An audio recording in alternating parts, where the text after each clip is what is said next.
being a medium as well, is that a conflict of interest? Like, that's it. I mean, I see dead people. Yes, exactly, all the time. Michelle, the Witch of Moon's Lane, and Moyra Major. How to witch, bitch. Hello and welcome to How to Witch Bitch. Michelle, the Witch of Moon's Lane. Hello. Hey, darling. How are you? I'm good. Welcome to our second episode of the year. I can't believe that. I know. So no doubt last week we're all incredibly thin from our weight loss spells. That I actually haven't eaten. Have you? I don't need to anymore. I'm just so beautiful. No. Hello to some of our new witchy friends as well. Over the BS. Yep. Ivy, Windstorm, One Medusa, Carlos Goodwin on the social channels. A reminder today as well, before we start getting into everything else, we are going to be having a chat to Courtney, the Mortician, today on the show. Yep. Who's also a medium. Perfect. A lot of similarities between the two of you, I think. Now, we mentioned last week we're kicking off the year with a competition. So it's a full reading with our very own Witch of Moon's Lane. So you get to come on the podcast, sit down with Michelle, have a full reading. You've heard her in action, so you already know that she is amazing. So we're going to choose a winner very, very soon. But we'd love to get your help getting the podcast out there in return. Yeah, that's start pretty much sharing what we know. Share it, follow it, comment. So you make sure you subscribe to How to Witch Bitch on your favourite podcast app. Obviously, you already are. Comment on the pinned post on either Instagram or TikTok accounts to tell us the most important question that you would like answered in your reading. And then share that post with your friends. Oh, yes. That's how you get in the draw. That's how you get coming onto the podcast, sitting down with Michelle, doing a full reading as well. So it's pretty simple. Good luck. So in today's episode, we're finally joined by Courtney, the Mortician, and who she's also a medium as well. We have so many questions. All the questions. I love questions. All right, first up, how do you become a Mortician? Well, me personally, accidentally, but for a lot of people, getting into the funeral industry is quite difficult. You essentially just have to apply. To be an embalmer or to work directly in the mortuary, you do need to find a certified embalmer, which is really hard in Queensland. There's not too many around. Wow. So what drew you to being a mortician? Accidentally. I was working in aged care during COVID. Got a little burnt out and applied for the first job I could, which was in a funeral home, and ta-da, here I am. What kind of training do you need to be a mortician? Not a lot. Not a lot. It's really, You're really selling it, mate. Honest, You're isn't selling she? it. It's a strange one. Like, the job requirements essentially are just about being a good communicator. Yep. And being able to understand that how you would want someone else to be treated is how you should treat them. Everything else is a learnt skill. That's right, because it's kind of director as well, because you're a director as well. You're the sort of go-between between the one that's passed and also the poor loved ones that are grieving. Yeah. That's right. So I'm pretty lucky. I can work in all the areas of the funeral industry, which not a lot of people can. All right. So being a medium as well, is that a conflict of interest? Like, that's it. I mean, I see dead people. Yes, exactly. All the time. All the time. It's really quite fun. Like, when I'm arranging their funerals, they'll kind of pop in and be like, I don't really like those flowers, and you've got to gently suggest, oh, was that really Mum or Dad's favourite flower? How about something different? Wow. Yeah, or, like I've had in the past doing arrangements, and, the wife's passed away and the husband doesn't really know any of the answers, and she's kind of sitting there whispering to him what he should be saying, which has been quite interesting as well. Does he pick it up or do you pick it up? Yeah, she picks it up. I mean, they eventually pick it up, but you sit there going, come on. Yeah. But yes. And so with everybody else that's just like not really paying attention to what's going on, and it's just like a job, did they even see things like, I guess things have to be moved and go missing and all sorts of things like that for them maybe to cotton on that maybe there is spirit action? Do you mean like the people that are grieving or people in my office? In your office? In your office, or people that are grieving, like, have they got stories to tell about how they've tried to at least contact them, even if they're not a medium like us, how that they've sort of realised that their loved one's been trying to get in touch with them, or some crazy stories that they've had? I mean, The grief process is strange. It locks out a lot of naturally intuitive readings for people, you know. But a lot of people believe in the signs. So, you know, I saw butterflies today, or I saw numbers, or I had a dream, all those usual sorts of things. My office is, you know, I'm the office hippie, I'm the office medium, so I've always got crystals and things like that. And I'll sage the office, and the boss will walk behind me with a Theraball, you know, doing that route. So it's not as unique as people think, but in terms of when things happen, I'm usually the first to say, it's probably not just a gust of wind. Right. Yeah, and you know, like during transfers, when we transfer deceased people into our care, I'll have a feeling to play a certain type of music, and at this point my co-workers just allow me to play the music, and by the time we get there, the family goes, oh, that's their favourite song, or that's their favourite kind of thing. So yeah. Have you ever seen... Get a bit of a cheat code. Yeah, actually, you know what?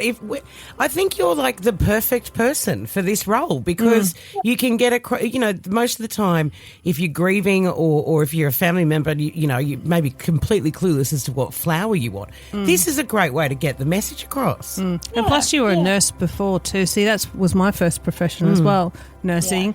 Yeah. And my matron didn't like me at all, because I would be doing exactly what you're saying, and they would be saying she's passed, and I'm saying, but she's talking to me, you know, and I wouldn't, you know, they were frightened or whatever it was, and I wouldn't let them take the body until, oh God, my matron did not like me. I caused a lot of problems. I used to get from the matrons, like, you've got 2 ears for listening, 1 mouth for talking. Yeah. Wow. But, you know, there were lots of occasions, even in nursing, where you can tell that they've gone, or that they're still hanging around, they're waiting for someone, or, you know, whatever that might have been. And it's the same when we go to a home to visit a deceased person to transfer them into care. You just know if they're still there. And, you know, and the family gets a sense of they're still there, they want to wait a bit longer, or they wait until we arrive so that they feel safe and they can transfer and move on. Wow. Has there been anything that has scared you? Not particularly. We have a fun little ghost, I would call him, in the office, that he likes to turn the lights on during the middle of the night. So when we come back with loved ones, he'll turn on the outside lights for us, which gets a little bit creepy at, you know, 3 o'clock in the morning. But he comes, you know, sometimes the mortuary looks a little creepy at night time. But why has he not moved on? Why is he still with you in your office? I think he's just part of the furniture at this point. He doesn't really want to come. The door's literally always open for him. Oh, that's nice. Yeah.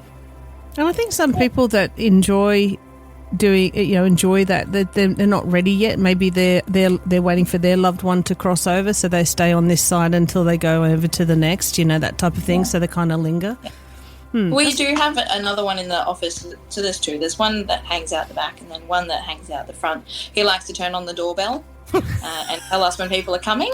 And you'll be having your lunch break and the doorbell will go off, and you have to go out and check it just in case. But he'll often tell us when he's upset about something in the office being moved or changed. Wow. Yeah. And what's some of the stories that you've heard from grieving ones that, you know, they've either seen them and like an apparition of them, or things are being moved, or, you know? Yeah. I mean, most recently, last week we had a young person pass away, and in front reception he pressed our doorbell and then put his order of service up on the bench.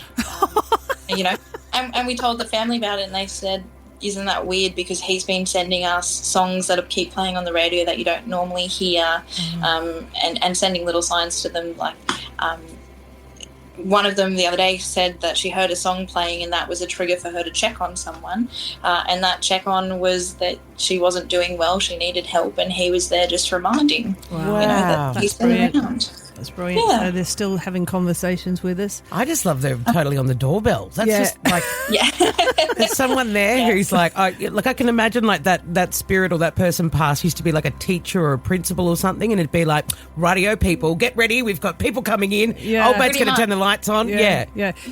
Do you have door cam? It's a good indicator. Yeah. So. Do you have door cam where you can actually see if you can see the orbs? So you can actually see. Do. So you've got things like that? Yeah, often the boss will check. If it's the middle of the night, he'll do a little check and he'll see the shadows moving up and down. Oh, wow. Yeah. That is brilliant. So Cool. do you cremate people there as well, or are you just a funeral home? No, we're just a funeral home. Have you ever been part of a cremation or witnessed a cremation? Yes, yeah, absolutely. And has anything happened there as well? Not really. By the time that we're at the cremator, they've left in a sense that they don't need to see what happens to their body. Okay. Like most of the time at the chapel or the church, wherever we might be, I'll see them sitting up in the audience or standing beside their loved one as they're speaking. And then that's kind of it. That's their doorway of they've said their goodbye in terms of that part of the process, and they wait until the next chapter. But they're not particularly with us as the cremation takes place or as they're being buried. Wow. Have they ever said, I do not want to wear that outfit? Oh, all the time. Really? We'll I can't find, believe that all the outfits you chose that one. Yeah. Yeah. I mean, I've had people, like, they bring me an outfit and then they go, oh, they would have hated that. And I said, that's good because they can't wear shoes, or that's good because it doesn't fit them anyway. Yes. Yeah. Things like that. There's always a way of making themselves present. That's interesting that you said they can't wear shoes. Is that through a cremation? You can't put shoes on them, or that you just don't put shoes on them? They don't fit. Oh. So depending on your shoe size, having shoes on, it doesn't fit in the coffin. So we Right. take them off and put them beside your feet.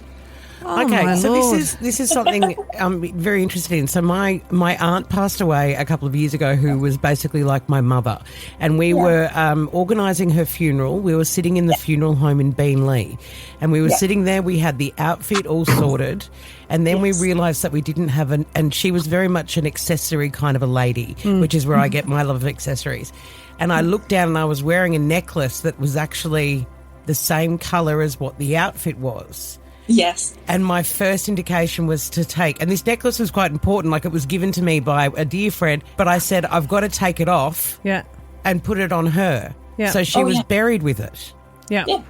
I'm wondering if that was her Saying, I really necklace." like your necklace. Yeah, give it to me. Absolutely. Absolutely. That wasn't the one I gave you, was it? No, it wasn't. It was. Oh, it happens all the time. And like I had a family come through that had the deceased person had a collection of pins. And they passed around the pins. Each grandchild came forward, everyone came forward, put a pin on, and they said, that's it, no more pins, pop them in the coffin. So put them in the coffin. Then the family comes up and goes, oh, we forgot one person. It comes out again, hand them out again. It keeps going. It went on for about 3 times, and by the end of it, we were trying to lift the coffin, and I just went, no, I think you've got enough pins. I think you pinned, mate. Yep. I think you pinned, and that you could feel the deceased being like, oh, thank goodness the good one didn't go. And the family said to me afterwards, oh, we forgot to grab that pin, and I said, I think Dad was supposed to keep that one. So Oh, interesting. people do find a way of getting the things that they need Yeah. to wherever they're going, and they want to look their best too. Yeah, well, my mum, when she passed, she was a shoe fetish. She had loads and loads and loads and loads of shoes, and I did the same thing. I tossed up whether to give her highest beautiful shoes or her most comfiest slippers. Oh, there you go. I know. So that makes me feel a lot better that you probably would have thrown both out anyway. Yeah, well, she wasn't wearing the shoes. No, they don't get thrown out. She can just have multiple pairs. Yeah, change into pairs. Oh, okay. What's the weirdest thing you've seen someone dressed in for their funeral, or requested to be dressed in? Oh, I mean, the probably weirdest one is people bring us lingerie to go under the clothing. Ooh, that's nice. So I mean, they feel sexy on the other side. Correct, yeah. So they can feel that way. But in terms of clothing, nothing really all that strange. Just maybe that one. Not like a cow suit or something like that. No, the people want their people to look nice. If you wanted to be a cow, I guess, in the past life. Yeah, I suppose, unless it's a running joke or something like that. Exactly. But yeah, no, nothing too weird. Wow. This has been amazing, Courtney. Anything else that you want to share with us? Any other stories that you think will blow people away from? It's just such an amazing crossover of your jobs. Yeah, there's nothing that really comes to mind except for the fact that they are always with us. They will make their presence known. And if you don't do what they wanted to do, they will find a way of making sure that you understand that's what they really wanted. Wow. Okay, so listen to the signs. Yeah. And listen to those things like take your necklace off and give it to me in the coffin. Oh, talking about crazy things. I wore there's those so many heels. things that happen. Yeah, like people have things like butterflies or bugs or things like that will sit on the coffin for the entire service. That's crazy. And then once the coffin leaves, so do the butterflies. Those are the butterflies. Yeah, they release them. Yeah, very much so. We had that doves for my grandmother, same sort of thing, but my mother told me not to wear my high heels because I was a pallbearer. And I was like, oh, you know, there's a Fashion saying, is fashion is fashion, and shoes Fashion were a is big pain. thing. And I was 21 and knew everything back then. So I wore my highest of high heels. I was in New Zealand, and you had to go on top of the grave. Oh, dear. Right, Yes. Oh my God. Well, I slipped and fell on the coffin and did the biggest F-U-C-K. Oh, The great. priest went like that. Everyone went, they all started laughing. And I just said, oh, shut up. Nana would have thought that was funny. Oh, My God. But I was so embarrassed. Yeah. And then when my mum passed, I went, no, I'm not carrying the coffin. No. I won't be doing that again. Learned my Or we do it lesson. in high heels. Yeah, No. there you go. It can be done. Well, they all love shoes, so I thought that was something. I actually thought my grandmother pushed me. Yeah. I'm going to say that. Oh, well, I'm going to say she did it deliberately. chance. Yeah, she would have been up there laughing her head off. Every chance. Yeah, see, the biggest one that's kind of always fun is music. Yeah.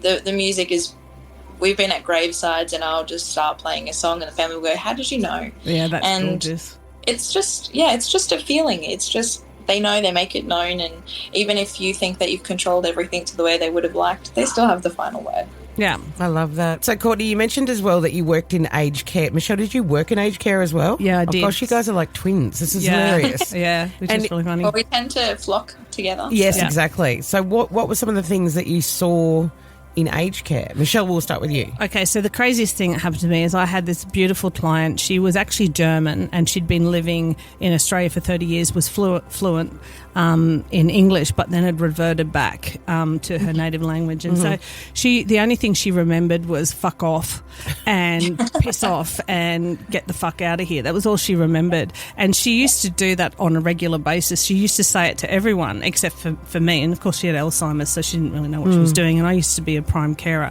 And she used to have a stack hat on, so she'd have a stack hat on. She would actually have pads on her knees and everything. Protect so herself. protection, like she was actually about to go skating or something.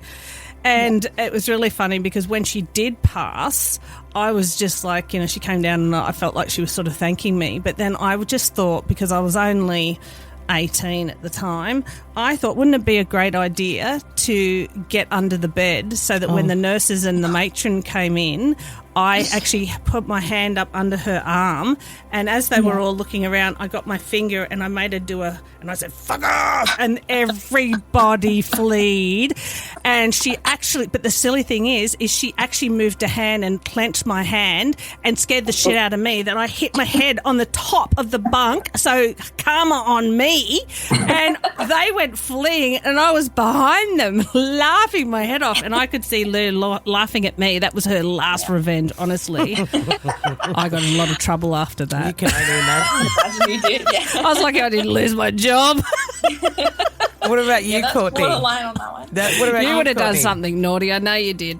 Oh, listen.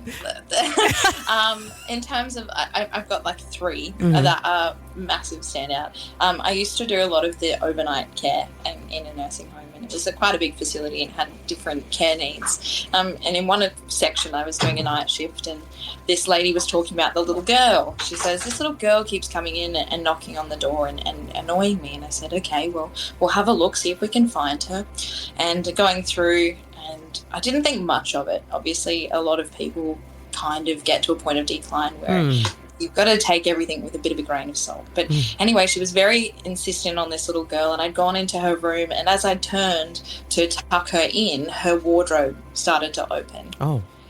And she proceeded to tell me about the little girl standing there, and I was like, oh, Yeah, no, I that's can cool. see that. We're just going to pretend that's not happening and move on with our night shift. And then you spend the rest of the night trying to shoot her out. Wow. I've had other cases where one of my favourite residents was passing away, and he'd kept his wife's ashes beside his door. And she'd been gone for a little bit of time, and as he was passing away, he was obviously remembering memories of her, and he slowly lost his vision in the process of passing away. And I sat with him throughout the night, and he thought that I was her and I was past his sort of going in between. And as he's holding my hand and singing country songs, he passed away. But you could see him and his wife come together, which was quite nice as they walked on. And, you know, his daughter came in the next morning and she said, "When did he pass away?" And I said, 6 o'clock. And she said, "That's funny. I'd woken up at 6 o'clock from a dream." Wow. So I understand out. But one of the creepiest ones was I was working it was working in dementia unit, and this lady passed away very, very suddenly, and I'd gone in with my partner at the time of night shift, and we had turned her, and we thought she was going to wake up just from the feeling of the room. You know, normally when someone passes away, you can feel that they've gone, they've walked away. But this lady was very much in her room and hiding around and rolling her to dress her for her family. Any moment we thought she was going to give us like a boo, which was terrifying to us at the time, being 18-year-olds. Yeah. And did you find they often reach a few days before, like they start reaching for things that aren't there? That's what I used to see, and I always used to say, "Oh, they're going to go soon." And the night nurse, because I was morning shift, I was always 6 a.m. The night nurse would always leave if someone had passed. She'd just leave her there for me, and she'd say, "Oh, she'll probably go today." She'd already gone. She'd already gone. What a lovely person. She'd always leave it for me. Yeah, paperwork. See. Often, you know, like one of my favourite ladies, just before she passed away, I saw the angel kind of walk into the room as I was looking after her. Wow. And it's a very strange feeling when something so powerful and light walks in, that they make themselves known. And this lady just kind of smiled, and she was peaceful, and the feeling in her room was very peaceful, you know. So everyone has these different experiences, but this lady had worked for the church for most of her life, so it was quite nice to know. She knew where she was going. I was going to ask, why would the angel go for her and not for the anyone else? Because I guess some people are fearful of death too, you know, if they don't know what to believe. If they don't know what to believe, they're fearful, and so that way sometimes their passing can be quite difficult. That's right, yes. That's why it's important to have loved ones around you, so that you know, I really feel dying alone would be hard if you're very scared and you're not aware of what, you know, if you had no self-belief or anything. And I feel like even though I'm not a believer in the church, this lady obviously had a lot of faith that actually she was fine to go in the end. So she didn't have fear. Definitely. Yeah. Well, Courtney, thank you so much for joining us. It's been absolutely fascinating. Yeah. Thank Not you. a worry. That's okay. Have a beautiful day. Same to you. Okay, let's check the stars. Aries, this week will all be about networking, so new connections will lead to exciting opportunities, so keep your calendar open and your mind receptive. Taurus, focus on your finances this week. It's a great time to review your budget and make plans for future investments. Stability is within your reach. Gemini, communication is your strength this week, so use it to mend misunderstandings and strengthening bonds with those dear to you. Speak your truth with confidence. Cancer, prioritise your self-care and listen to your body's needs and carve out some time for some rest and relaxation. It's a week to recharge and rejuvenate. Leo, your creativity will shine through this week, whether you're at work or at home, so allow some innovative ideas to take centre stage. Others will also be drawn to your vibrant energy. Virgo, organisation is key this week, so declutter your space and streamline your schedule. This will create the mental clarity needed for planning for future endeavours. Libra, relationships will take spotlight this week, so all the connections that you have, please listen carefully to what your loved ones are wanting to say to you. Balance and harmony will follow. Scorpio, dive into your self-reflection this week. It's a good time to access your goals and make necessary adjustments. Trust your instincts, they're leading you in the right direction. Sagittarius, adventures calls, whether it's exploring new places or ideas, embark on wanderlust within. This week can spark inspiration and joy. Capricorn, focus on career as it pays off this week. Recognition and achievement are within your grasp. Aquarius, immerse yourself in learning and pause or take up a new skill. This intellectual curiosity will lead to exciting personal growth. Pisces, Your intuition is heightened this week, so let it guide you both in personal and professional decisions. Trust your inner wisdom to lead you towards a positive outcome. Well done for getting through that. That was amazing. I'm getting better, aren't I? You are. It's best if I leave the room, we've decided. Thank you for joining us. Make sure as well you share the podcast with your friends. Don't forget, if you want to win a full reading with Michelle, go to our Instagram or TikTok pages, comment on and share the pinned post. Very easy. Good luck. Have a wonderful week. We'll speak to you next podcast. Bye, Dom. Woodwork Podcasts.